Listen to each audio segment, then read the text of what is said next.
Welcome back to the Possibility Mom Conference. I am so excited to be joined by the beautiful Keka DasGupta. Keka, welcome. Thank you so much for having me. I'm so excited to be here. For anyone who does not know you and what you do and who you are, can you just share a little bit about what you're doing and how you got here? Okay, so as the mom, I'm going to put away the humility for a second and try to practice what I preach, and really share my bio the way that I would share a client or somebody that I admire, right? I got to walk the talk. So I've been in marketing and public relations for 23 years, and I've had the incredible privilege of working on really amazing clients from Disney and Nike and Johnson & Johnson to Schwarzkopf, and kind of the list goes on. And I actually calculated this the other day, Lisa. I have over 50 marketing awards that I've received from a national and global level, which just, when I started to count it, I kind of couldn't believe it, including the Oscars of the PR industry, which is the Gold Quill Awards. Yes, I think, is that the campaign I was involved in? That contributed to it. Yes, that was one of the awards that we got, and sort of, we basically got the Agency of the Year designation on a global level because we had so many awards that we had received that year. And yes, so you were a big part of that. Yeah, and so, I felt like I was at the top of my game, but I kept thinking to myself, there is another chapter here. What else do I have to do? Where do I have to go? So a couple of years back, I took the plunge and I created a personal development brand called The Art of Lifing. And this is all about sort of doing life on purpose and on our own terms. And it was just my journey, and I wanted to share it and have people come along. And so part of that brand is one where I go into corporate companies and talk about happy employees and happy culture and how you can create more productive employees through gratitude. And then I use those same principles in schools, which is kind of so near and dear to my heart. And I talk to students and school teachers, educators about anti-bullying and mental wellness, again, using gratitude. But one of the things that makes me different is I have an overlay of the marketing work. So usually in my talks, I'll start off by saying, have you ever met a brand with poor self-esteem? And most of the time we would say, well, probably all the time we would say no. And the ad industry that creates brand love is worth over $1.3 trillion a year. So there's something in branding that we should all be paying attention to. So what I do is I take those global branding principles that help us create brands that are full of confidence and power, and I bring that to people. So I bring that to parents, to educators, to executives, sort of all the roles that I play in my own life. I bring that to those audiences and say, let's take a page from these massive branding principles. Let's apply it to ourselves so that we can empower ourselves to live our best life. Yeah. There we go. Gosh, Keka, my goodness. What a gift you are to the universe, and what a gift you are to me. So I do want to share how we met. So we've it's a fun story. So when I was doing interior design, I would work with brands on campaigns to kind of give life and fullness and lend my unique personality and my skill set. So one of those campaigns that your agency approached me to work on was a paint company. And I was in Home Depots across the greater Toronto area doing paint consultations and whatnot. And that was one of the ways that we worked together. But the way that has really, really, I should be paying you a royalty. I really should, Keka. Every time the word possibility mom happens, you should be getting a royalty, because so much of my pivot to leaning really hard into motherhood and just eventually closing my interior design business altogether was very much, and thanks to you. And I remember very clearly, I had hired you to do some, just a marketing consultation, like essentially a brand audit. And part of that audit was sitting down at your kitchen table or your dining room table. I remember my baby, I think it was Leo, with me. And, like 3 weeks old or something, right? Pretty little. Really small. And I remember at the time I was really focused on the interior design brand. I wanted to work with more clients. I wanted to work with brands like the paint company that we had done a partnership with. But it was interesting because you really challenged me. You were like, yeah. But, and you just said something so like, I think people would really like to see the way you live your life. And I was kind of like, what? Like, what do you mean?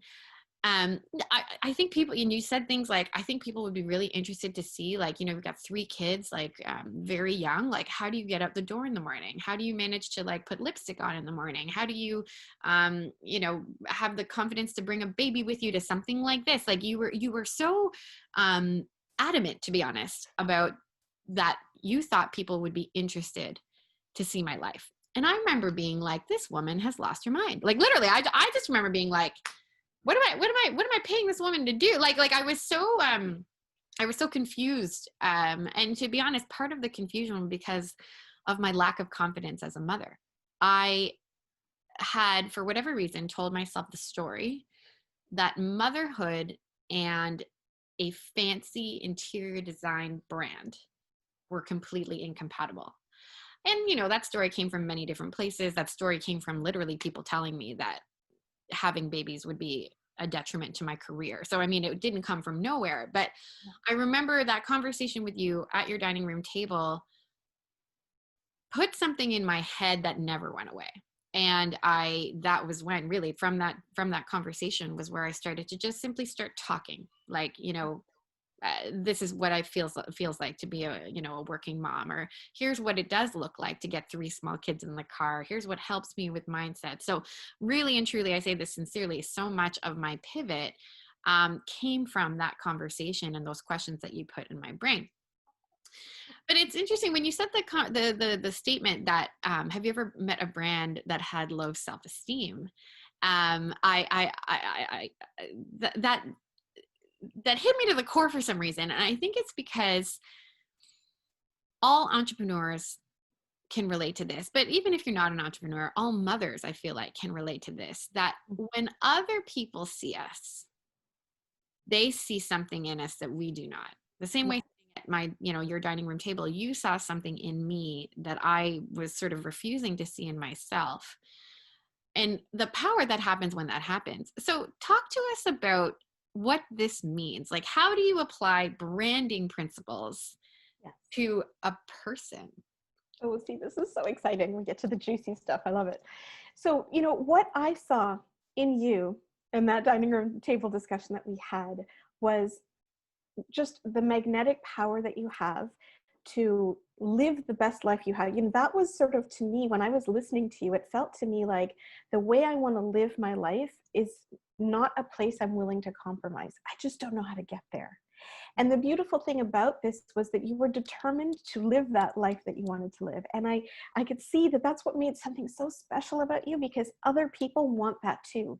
And I loved that you had the courage to be able to say, it's messy. I'm not there yet. I don't have everything perfectly done yet, but here's where I am, because there's a relatability for so many other parents, so many other moms to do that. So when I talk about branding, for example, the biggest thing from a branding perspective is we'll sit in a boardroom, we'll come up with a topic, a product, a service, whatever it may be. Then we'll say, okay, what values do we stand for? What's our personality like? So what is this brand going to be like? What do they stand for? Where is this brand going to choose not to compromise? And our focus is on all of the powerful strengths that the brand has. Now, every company has weaknesses. Every company has places, like not the skeletons in their closet, but the emperor, what's the saying? The emperor has no clothes.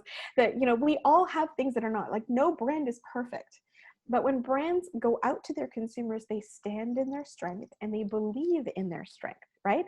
And so we need to do that too. So what I find when it comes to work and parenting and all of these parts of our lives, we decompartmentalize them, but to such an extent when we're still the one person. Like, the mom I am at home influences the entrepreneur that I am. It influences the PR person I am. And the PR person I am influences the kind of mom I am. I'm having my son build a website over the summer as a project. That comes from a marketing mom. And when we stand in our own personal strength, what it does for us is it allows us to bring the best of who we are to other people. So when we think about those branding principles and whatnot, one of the things I talk about is, if I were to say to you, let's explore the perfect parenthood strategies, most of us would be like, okay, I'm going to get my pen and paper out and let's start writing this out. I want to know how to be a perfect parent. I was like that. I wanted to be the best possible mom I could be. I'm an overachiever and a perfectionist in my work. So I wanted to bring that to my motherhood. And what I would find is that if in the course of a conversation I thought, oh, you know what, I shouldn't have done that for my kids, like that probably wasn't a good thing, the control freak part of me would immediately come in and how do I rectify this and how do I fix it and what do I do and whatnot. And what I have learned through this art of lifing practice is that I have to accept the whole picture. I can't just see the one part that's not working, but see the whole thing. Do I love my kids every day? Do I shower them with love? Do I tell them how awesome they are? Yes, I do.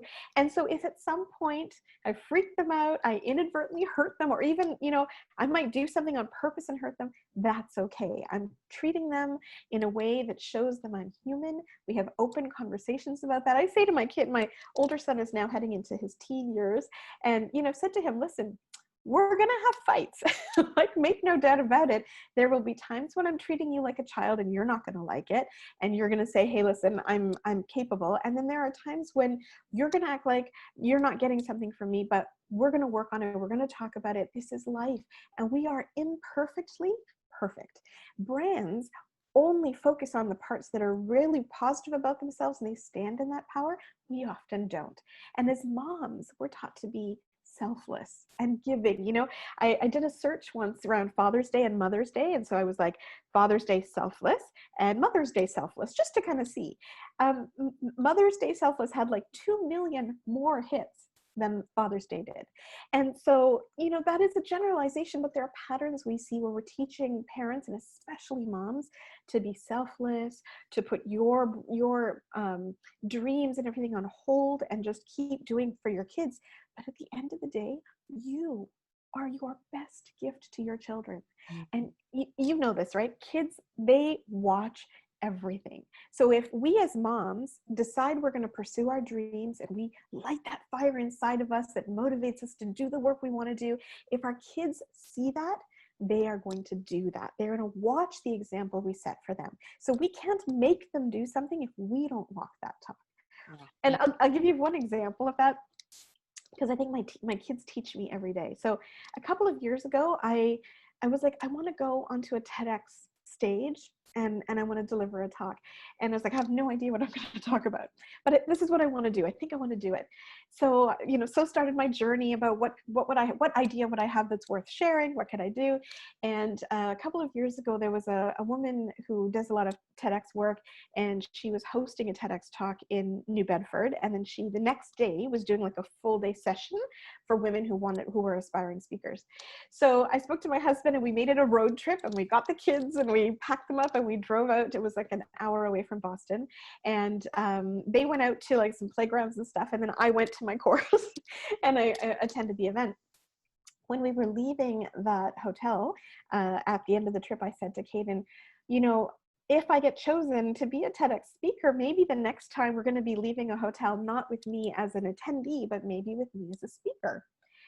And my son, without skipping a beat, he would have been 11 at the time, said, Mom, what do you mean if you get chosen? It's more a matter of when you get chosen.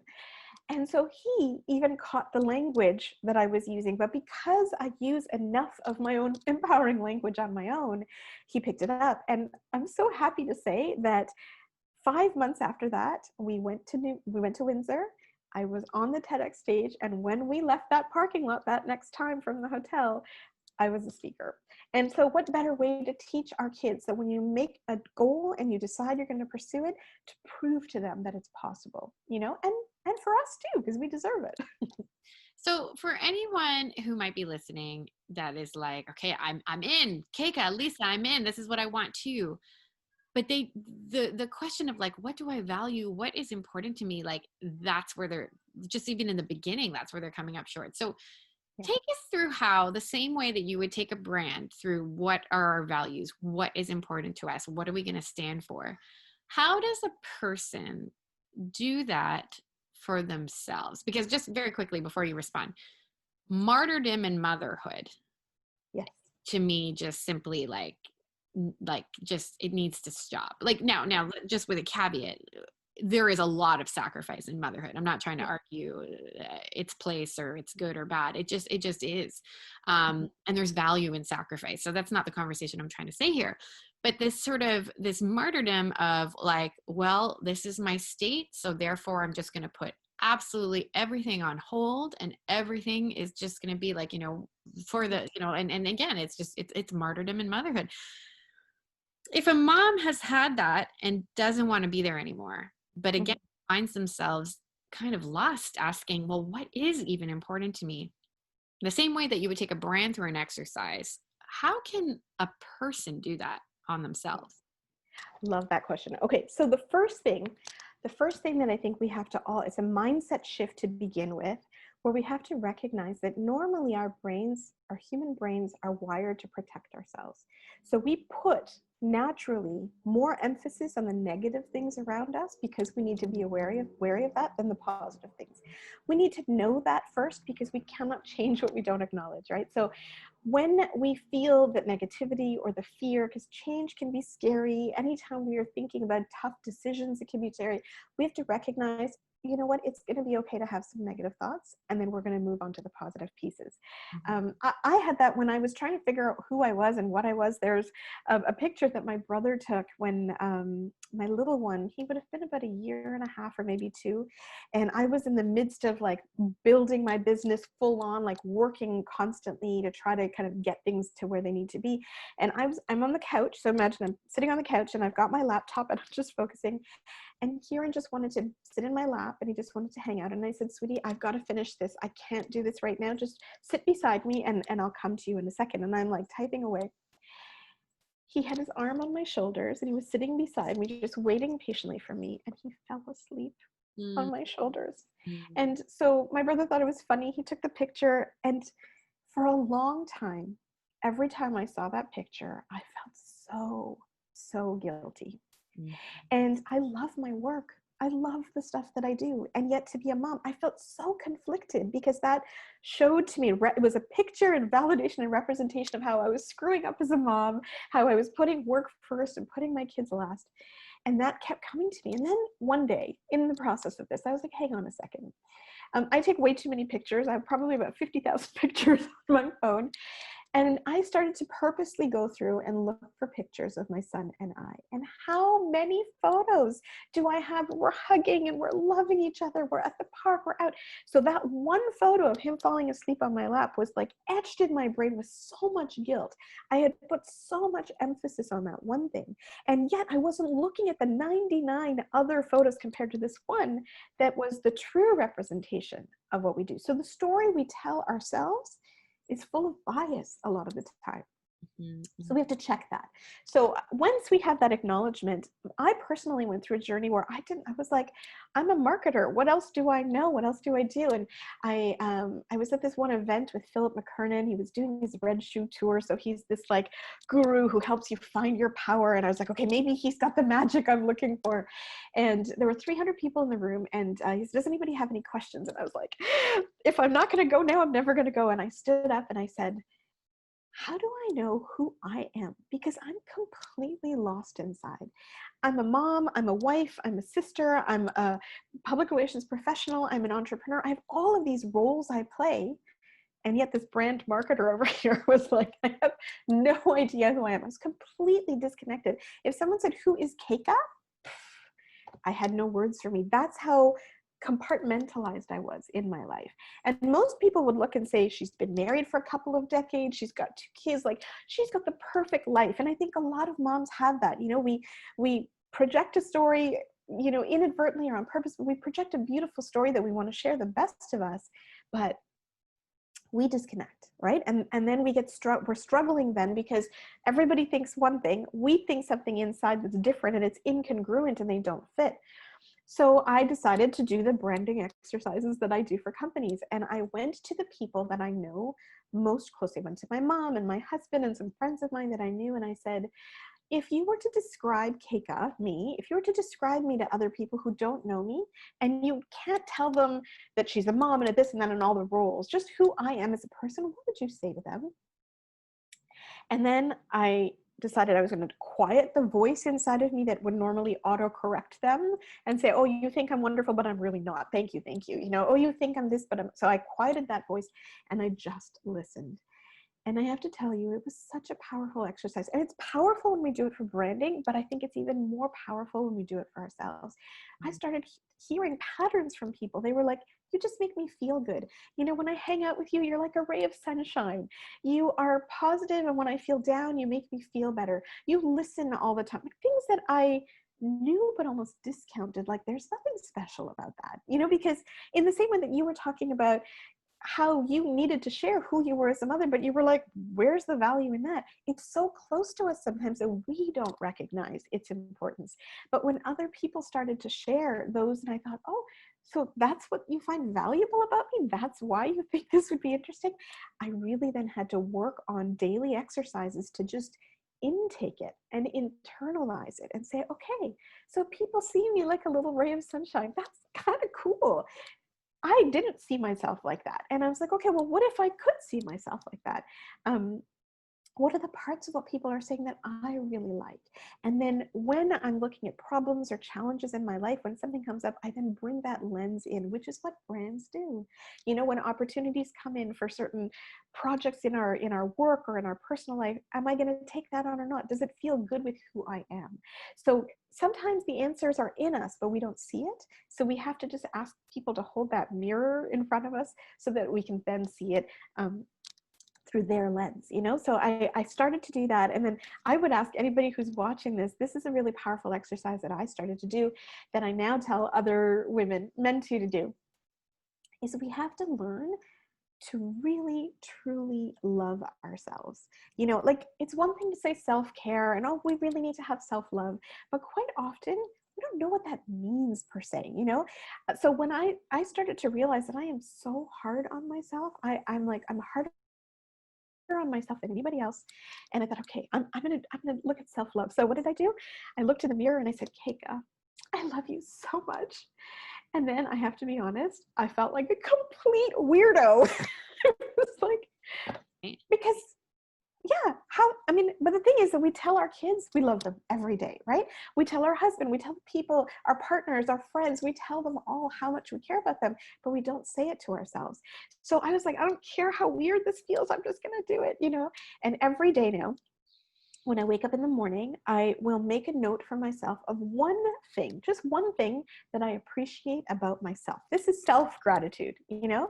And it's hard some days because some days I just don't feel good and I'm like, oh, what, you know, but it forces me to think about that.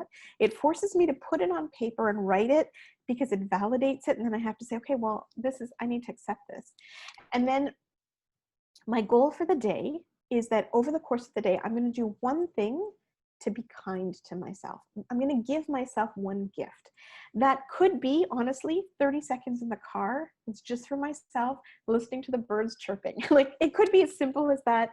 It could be going and giving myself a massage, whatever the case may be.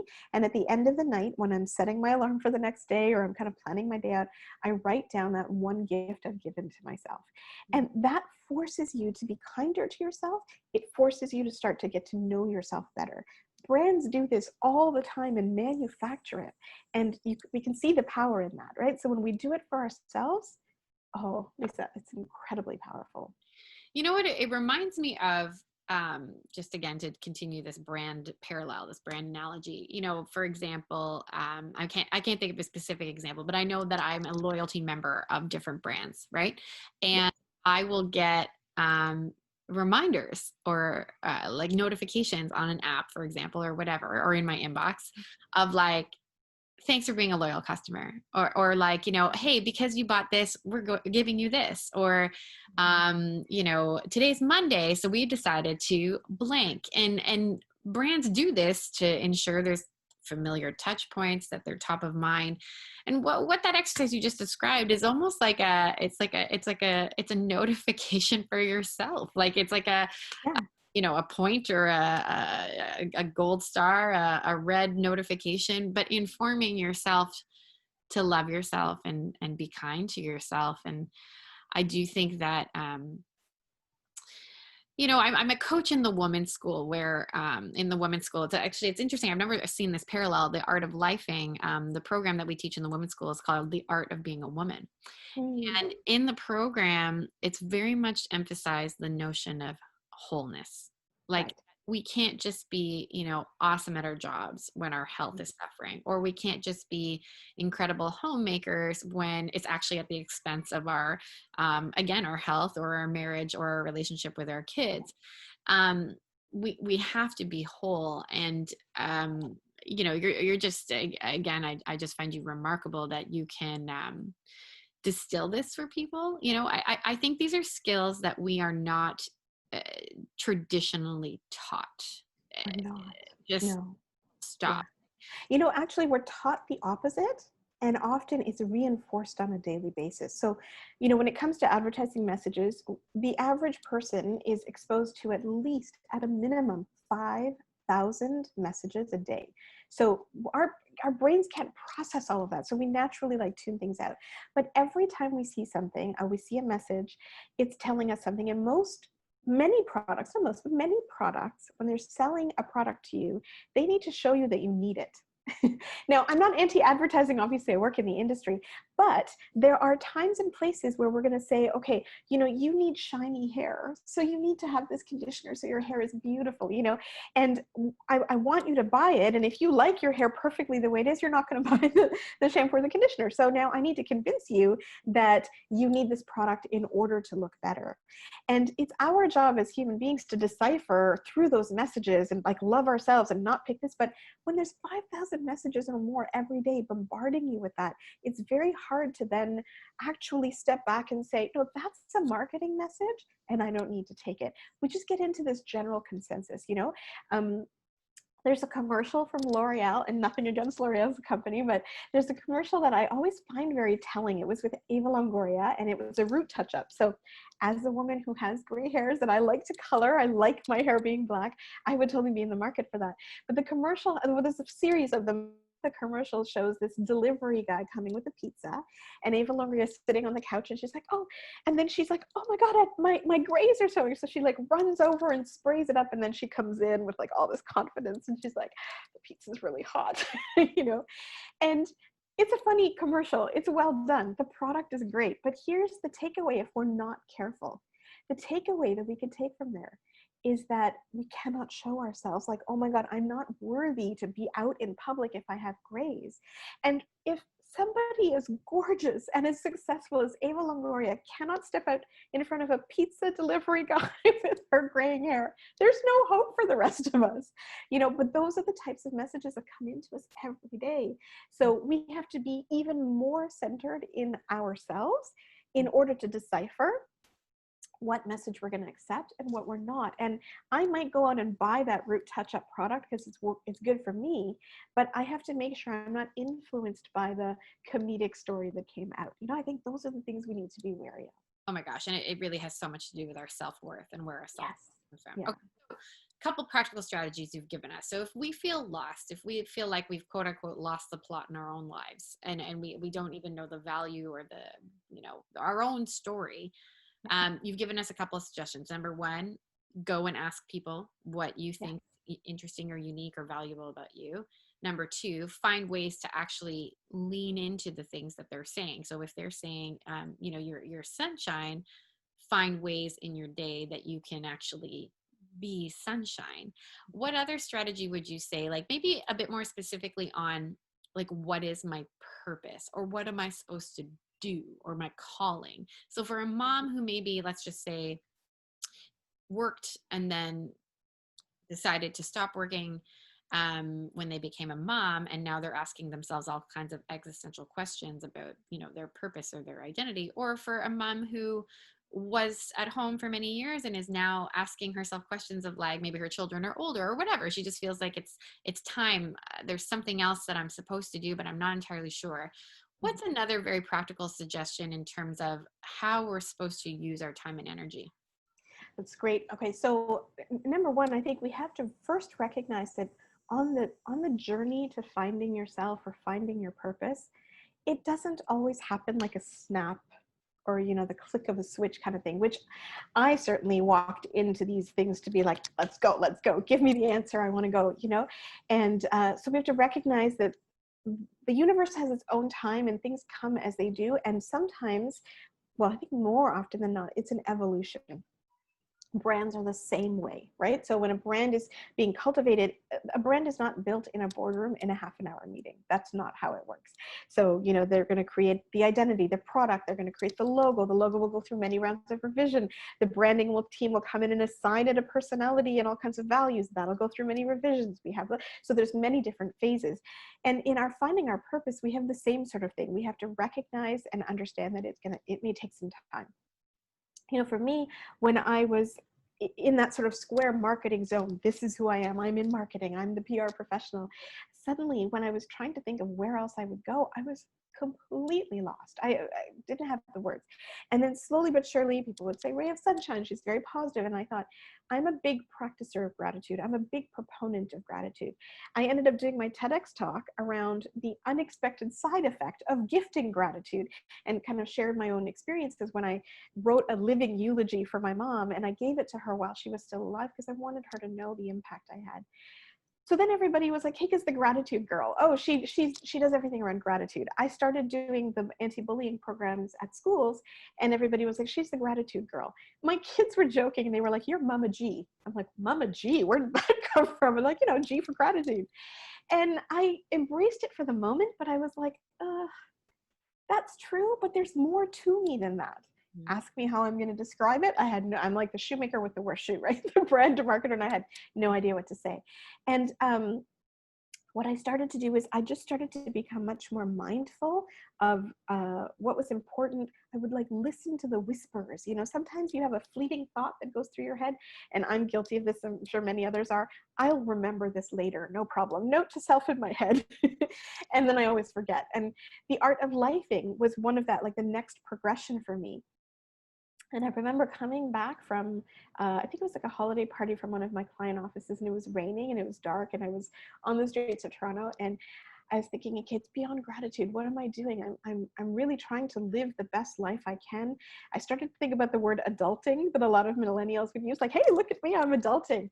And I was like, hey, look at me, I'm lifing. And I was like, that's it.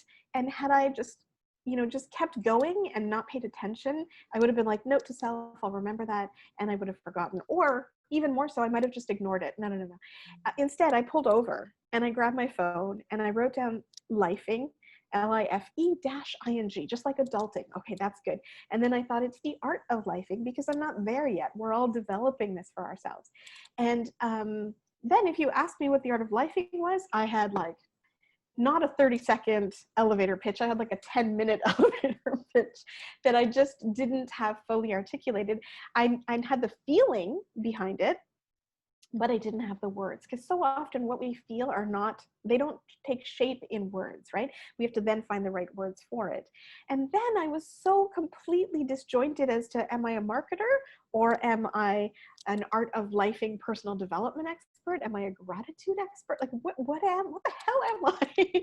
And again, didn't have the words. And most of the time when people are having 2 simultaneous or 3 simultaneous businesses, we don't really have the words for that. Like a serial entrepreneur, you take something, you leave it, but we're in our society, we're often very singular, but we're not singular people, we're multi-layered. So I didn't want to give up 23 years of marketing that I've known and loved and put so much of my heart and soul in. I didn't want to be like, bye, I'm moving on. And I knew that so much of what I had learned, I should be able to apply somewhere, but I just didn't have the words. So I just kept going anyway. And so in terms of practical, tactical advice, I would say that it feels almost like that's it, that's your advice, but we don't do that until we have it perfect and wrapped in a bow and it's beautifully gift wrapped. We don't put it out into the world. And I had to force myself in stages where I knew I was incomplete. I'm still incomplete. I've progressed, but I'm still not where I feel like I could finally land. But the goal is to keep putting things out.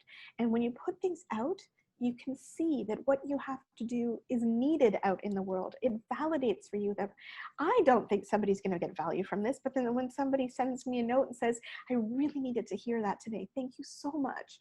Yeah.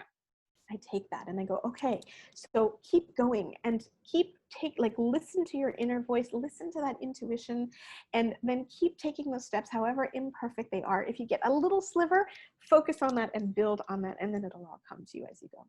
Gary Vaynerchuk said this once a long time ago, that you just have to create content. So the most powerful thing you can do when you aren't really sure of what you're supposed to do, who you're supposed to be, create some content about it. So for example, okay, so let's go back to that dining room table when I had Leo.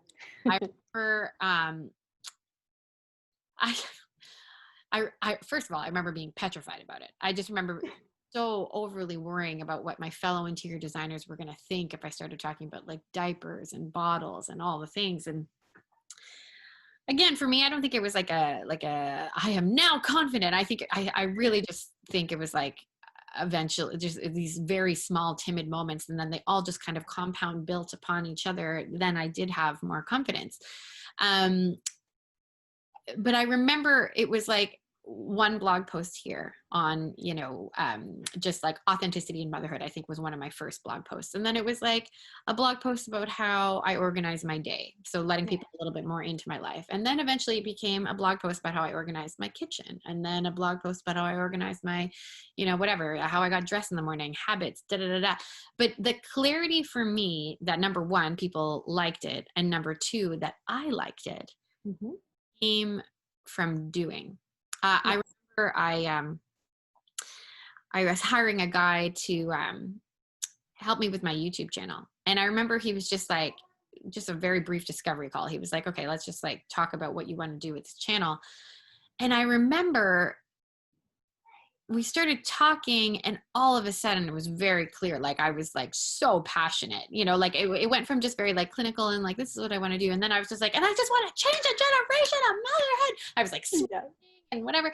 And he was like, you know what we just unlocked in there? Like we just unlocked what you're truly, really passionate about. And I think that can be, so to bring it very practically, sometimes we don't know that until we get it out of our heads. And So true. we just have to create. So whether it's a blog post, whether it's a podcast, whether it's a recording on your phone, even if you don't share it with people, the art of just getting out of your head and onto some kind of piece of content is going to be really helpful. Would you agree?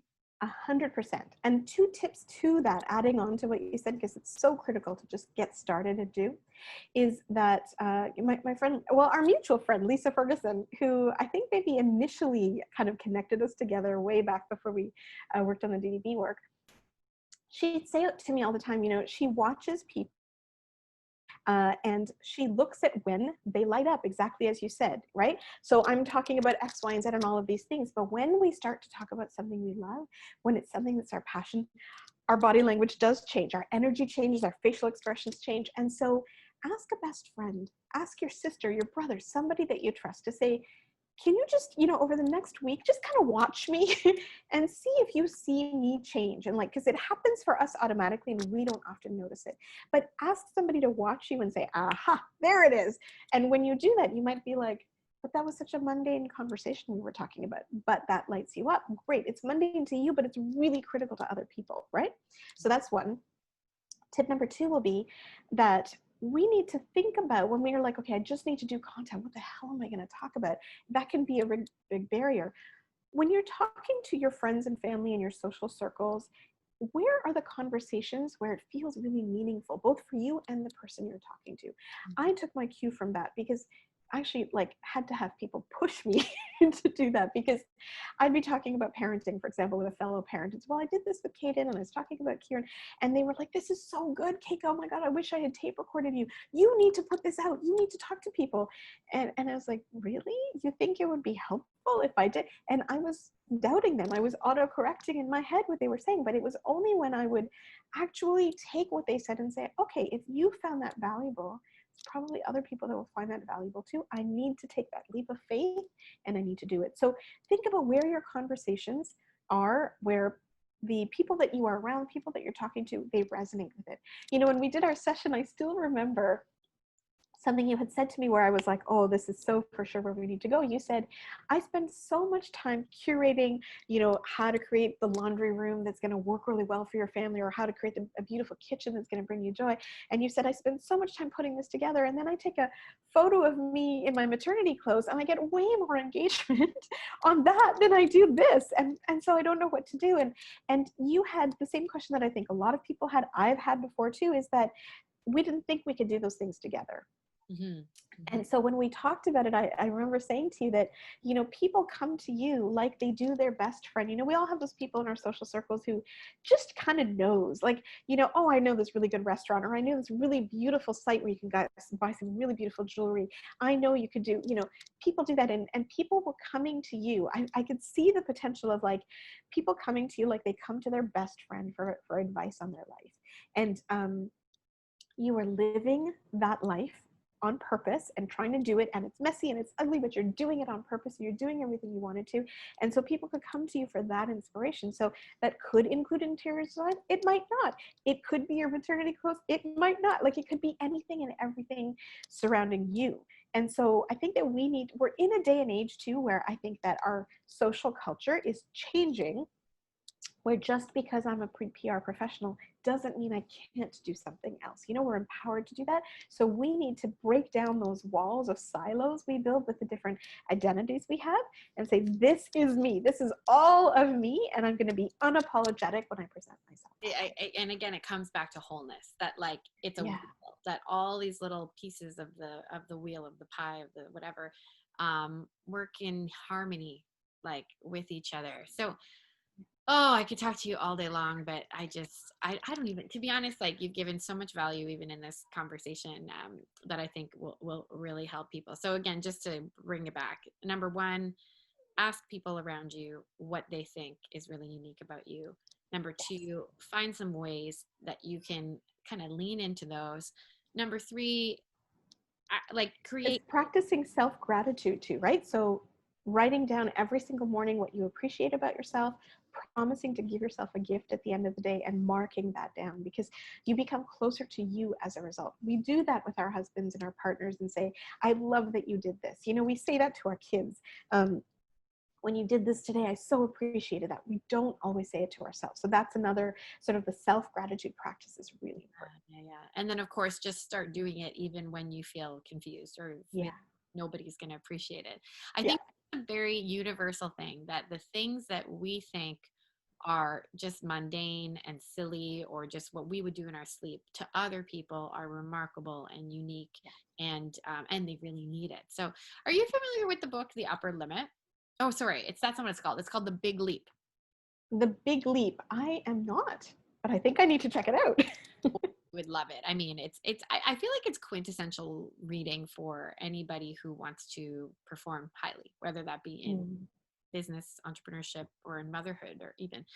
Um, but he talks a lot, Gay Hendricks talks a lot about the upper limit, and how we're trying to get, a lot of people will live in their, what he calls their zone of excellence.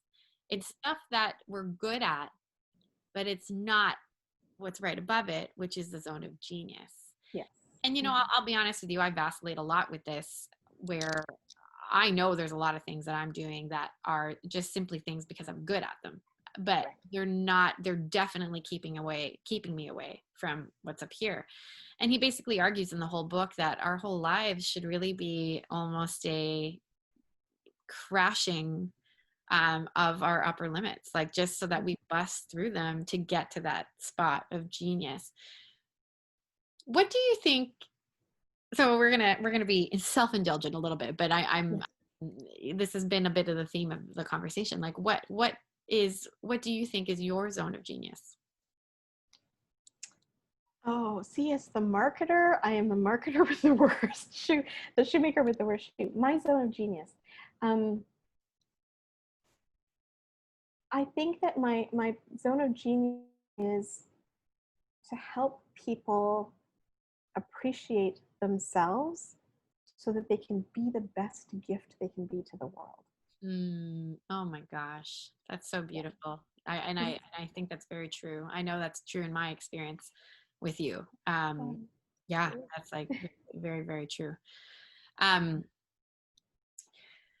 We just, we don't appreciate ourselves. I think too often we set goals based on what other people think, what the world tells us we need to be. I know for me, I had a real deep fear of failure. You know, when I grew up in an immigrant family household where my family was like, you need to do your best. When I would get A's, the teachers would love me and my parents would love me. So then I wanted to do more of that. And I remember the very first test I had ever failed in my life was my driving test. I was 16 years old. I was so nervous. I made a couple of small little mistakes, and the driving instructor said, you failed. It was the first time in my life I had heard that I had failed, and I was devastated. I was devastated.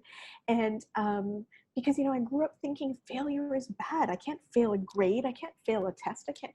But that's one of the biggest lessons I've learned in adulthood today is if you look at everything and say, if I fail, I'm not going to do it, which is a common psychology, then you're never going to grow in adulthood. And so to me, failure is now a learning experience. And so I limited how big I could think or feel or do because I was, what if I fail? And so now I've been focused in on, I need to fail more because every time I fail, I learn more and I grow more. So the idea, and this is, you know, we do this in business when we set up projections. You know, I'm working with a marketing company. I'm working, you know, for a marketing thing, and they'll say, we want our goal for our sales is to get to 125%. So 25% year over last year. It's a pretty big goal, but let's say we're going to do that. Okay, what do we need to do? If we get to 110, that's still a win. Nobody sees that as a failure, but we keep putting those projections higher and higher in business because that's how we stretch ourselves. If we don't create those stretch goals, we're never going to get there. If we keep setting up what we're only going to guarantee, then we're living small. We do that in business all the time where we stretch our goals, but then in our personal lives, we're afraid to fail, and then we don't stretch those goals. And sometimes we have to say things out loud, you know, we just have to put it out there and figure it out. I wanted to be on a TEDx stage. I had no connections. I had no idea what to do. I was like, I don't know, but you know what? I want to do it. And so then I started. And if I had failed, I would fail. Okay, that's okay. Because I know that there are things that I want to learn. And that was totally different for me. So that being afraid of failure, because we're so often, you know, we try to be perfect and we have these really high expectations on ourselves. But we have to remember that if we fail something, we're probably still stretching ourselves further than we would otherwise, you know? So, yeah. You just neighbor, like just like move here to Florida, be my neighbor, so you can always remind me of who Oh. I really am and my contribution. You are such a gift. Okay, final question, Keka, although I could talk to you all day long, but final question. If a mom came to you, maybe a mom who you're coaching or a mom working in a very busy, you know, marketing company that you are, or a company that you're helping to market, and she came to you and she said, you know what, Keka, I just don't think it's possible to be a good mom or to be a great mom and pursue my dreams at the same time. What would you say to her? I would say, let's start with one analogy. When you're on an airplane and the flight attendants are doing their thing and telling you how to put on a seatbelt, what are those masks that come down? You know, if the air pressure goes off in the airplane, what do they always say? Put your mask on first and then your child, right? We in parenting, especially as moms, are taught the opposite most of the time. It's a give of yourself first. You're selfish otherwise. It's really bad to be selfish. I want to change selfish to self-love and say that I'm going to give myself self-love. Put your mask on first, because when you are conscious and you are fully there, you can help your children, right? If we don't do that, we are teaching our kids not to love themselves. And as a mom, isn't that like, no, that is not allowed. Like for me, the mama bear comes out in me and I'm like, my kids need to love themselves. They need to be confident. There is no ifs, ands, or buts about it. Confidence is the greatest thing they can give themselves in the world. They need to love. Okay, so why all those rules for our kids? Then we are hypocritical if we're not doing it for ourselves, right? So I think anytime we have doubt or fear, which is completely natural, first we need to be judgment-free and we need to observe it and say, oh, yeah, I'm feeling pretty afraid. I'm feeling pretty scared. Okay, you know what? I'm going to watch this. I'm going to see where this is coming from. No judgment. And then number two, take that fear, take that pain, show it some appreciation, and then do it anyway. right? Because keep your kids or keep the most important thing in your life as the compass in front of you, and recognize if you don't do it for yourself, the people you love the most are not going to learn those lessons. The children that you love, they're not going to learn self-love. So it is our obligation as a mom, as a parent, to love ourselves so we can teach that to our kids. And I'll share with you, so we're talking about stretch goals. I don't know if this is going to happen. I could fail, but I listened to my whisper in my voice, and I have my phone and I have my notes, and every time something comes up, I write in it. And I'm working on a book called The Art of Lifing, and my journey. And one day I sort of felt like I wanted to do this, and I thought, oh, this is really scary, but I'm just going to write it out anyway, and who cares? And I actually haven't shared this publicly anywhere yet. But in my notes, I said, my hope one day is that Oprah writes the foreword to my book. And the thought came into my head, and I was like, who the hell am I? What the? And I was like, thank you, fear. Thank you, doubt. Thank you, fear of failure. I'm just going to write it out. And if one day that happens and she writes the foreword to my book, I'm going to have a great story to tell. And if that doesn't happen, that's okay. I need to put the stretch goal out there. Something else will happen for me. I need to have faith, and I need to move forward. So it's on my notes. And it is something that, when I'm ready, I'm going to pursue it. And if it's meant to happen, it will. And if it won't, it won't. But either way, I'm going to grow. And either way, I'm going to feel grateful for the journey that I'm on. So take those goals that feel really scary, that you kind of don't even want to say out loud, and put it out there anyway. Know that if it happens, it happens. If it doesn't, you are still going to grow. And you're going to be able to show your kids and the people that matter to you most that they can do it too. Okay, who here knows Oprah? Okay, somebody watching this must know Oprah, or like is Oprah's somebody. We gotta get Oprah to write the foreword for Keka's book. Keka, you are a gift to me and a gift to all of us, and I'm so grateful. Where can people go to learn more about you?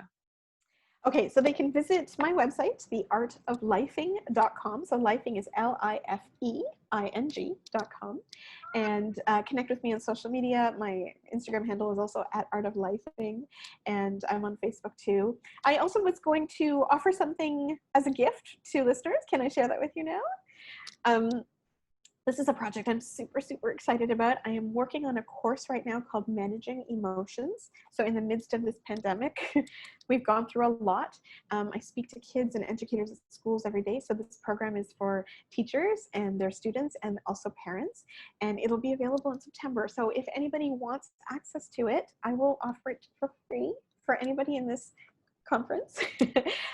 Just send me an email, Keka at artoflifing.com, Keka@artoflifing.com, and just put conference gift from Keka, and I will make sure that you get that course for free. Amazing. Thank you so much. And we'll put all of that information right here below this interview. Thank you. Thank you so much. Thank you.